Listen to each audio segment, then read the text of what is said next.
Bobby Chemmanur international jeweller. തലക്കടത്തൂരിന്റെ മുഖം മാറുന്നു. തലക്കടത്തൂർ വയലത്തൂർ റോഡിന്റെ ടാറിംഗ് പ്രവൃത്തിക്ക് തുടക്കമായി. 5 മീറ്റർ വീതിയിലാണ് റോഡ് നവീകരിക്കുന്നത്. ഭൂവുടമകൾ ആവശ്യമായ സ്ഥലം വിട്ടു നൽകിയതോടെയാണ് പ്രവൃത്തി വേഗത്തിൽ ആരംഭിച്ചത്. മാസങ്ങൾക്കു ശേഷം തലക്കടത്തൂർ വയലത്തൂർ റോഡിന്റെ ടാറിംഗ് പ്രവൃത്തിക്ക് തുടക്കമായി. തിരുവമലപ്പുറം സംസ്ഥാന പാതയിൽ തലക്കടത്തൂർ മുതൽ കുറ്റിപ്പാല വരെ 6 കിലോമീറ്റർ ദൂരത്തിലാണ് ടാറിംഗ് നടക്കുന്നത്.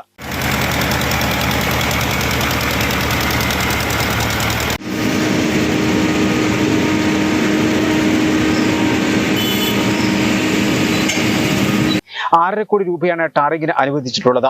5 മീറ്റർ വീതിയിലാണ് ടാറിംഗ് നടക്കുന്നത്. റോഡിന്റെ ഒരു ഭാഗത്തുകൂടി വെള്ള പൈപ്പ് ലൈൻ പ്രവൃത്തി നടക്കുന്നുണ്ട്.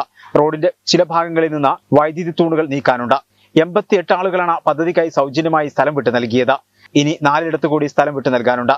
റോഡ് വികസനത്തിനായി തലക്കടത്തൂർ ടൗൺ പള്ളിയുടെ മിനാരവും മുൻഭാഗവും പൊളിച്ചുമാറ്റാൻ അനുമതി നൽകിയിരുന്നു. റോഡ് പ്രവൃത്തിക്കായി കുത്തിപ്പൊളിച്ചതിനാൽ രൂക്ഷമായ പൊടിശല്യവും വാഹനങ്ങൾ അപകടത്തിൽപ്പെടുന്നതും വർദ്ധിച്ചിരുന്നു. ഇത് ജനങ്ങൾക്കിടയിലും വ്യാപാരികൾക്കിടയിലും പ്രതിഷേധത്തിനിടയാക്കിയിരുന്നു.